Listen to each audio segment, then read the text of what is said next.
Dhaamsan qabaa fuudhaa fi heeruma keeysatti wanni nan dhaammadhu hawaasa keenyatti kennaa ol fuusisaa daandii shari'aa irratti. Dhaamsan qabaa fuudhaa fi heeruma keeysatti wanni nan dhaammadhu hawaasa keenyatti kennaa ol fuusisaa daandii shari'aa irratti. Akka badiin hin baay'anne dachii keeysatti kennaa ol fuusisaa daandii shari'aa irratti. Aadaan jirreen habaqaallu dhalootatti kennaa ol fuusisaa daandii shari'aa irratti. Gabbarri qaala'ee baddaa fi gammoojjitti kennaa ol fuusisaa daandii shari'aa irratti. Wanni nu dhaammannu tana hawaasatti kennaa ol fuusisaa daandii shari'aa irratti. Dhaamsan qabaa fuudhaa fi heeruma keeysatti wanni nan dhaammadhu hawaasa keenyatti kennaa ol fuusisaa daandii shari'aa irratti. Aruustootiin teenya lamaan baga gammaddan haadhaaf abbaan ahliif ollaan baga gammaddan. Baarakallahu lakuma isirroon lamaan ifteehaa bareeddu yaa ijoollee bultiin teeysanii waliin dhabee walii faaqa jedhu jechi keeysanii jaalalti dhugaa haa jiraattu jidduu teeysanii abbaa manaa haadha manaa waliif taatanii jiruun dunyaa wasaasaadha wal gargaartanii. Dhaamsan qabaa fuudhaa fi heeruma keeysatti wanni nan dhaammadhu hawaasa keenyatti kennaa ol fuusisaa daandii shari'aa irratti. Intalatee kenni gurbaa dhiin qabutti gammachuudhaan kenni intala isii kennitu. Intalti eebba qabdu takka rakkattu haadhaaf abbaa gurbaa lamaan tajabeeffattu tan aalii fi ollaanis hundi jaalatu. Haadha laalii intala fuudhi janii miti dhugaadhaa barra jechi kun beeki sobaa miti. Dachiin gaarii wama gaarii dhama garsiti.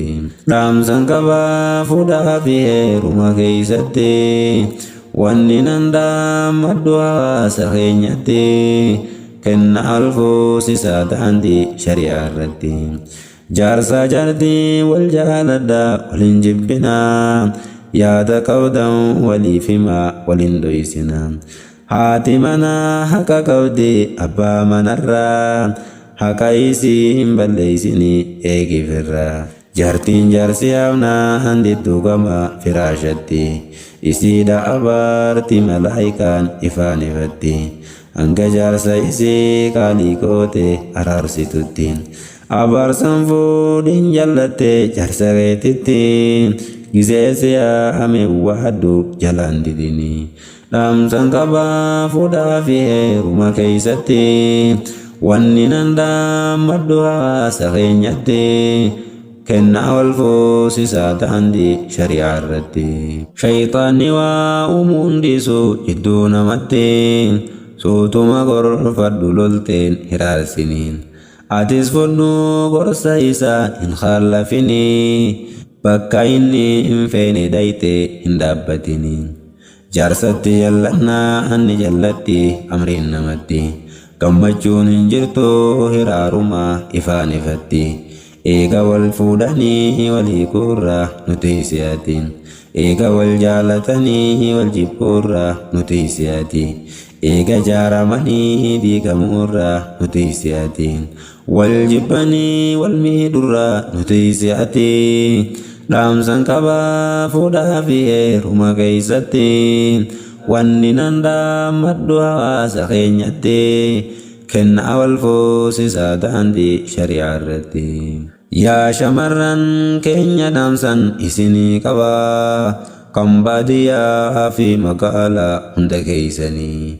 Tiisaa maqaa keeysan maqaa harmee teeysanii tiisaa maqaa keeysan maqaa abbaa keeysanii. Tiisaa maqaa keeysan maqaa fira keeysanii. Dhaamsan qabaa fuudhaa fi heeruma keeysatti wanni nandaamaddu hawaasa keenyatti kennaa wal fuusisaa ta'andi shari'aa irratti yaa dargaggoo teenya damsan isinii qabaa kan baadiyyaa fi magaalaa hunda keeysanii gabbarri qaala'ee jira ni dhageeysanii fuudha sodaaf jecha badii hin hojjetinii intala diin qabdu malee hin lallatinii nama sin jaalanneef jecha hin maraatinii intala diin qabdu malee hin lallatinii nama sin feene jaalatte hin maraatinii laalladhu boota diin qabdu hin tuffatinii dhaamsan qabaa fuudhaa fi heeruma keeysatti wanni nandaamaddu hawaasa keenyatti kennaa wal fuusisaa daandii shari'aa irratti dhaamsan qabaa fuudhaa fi heeruma keeysatti wanni nandaamaddu hawaasa keenyatti kennaa wal fuusisaa daandii diin irratti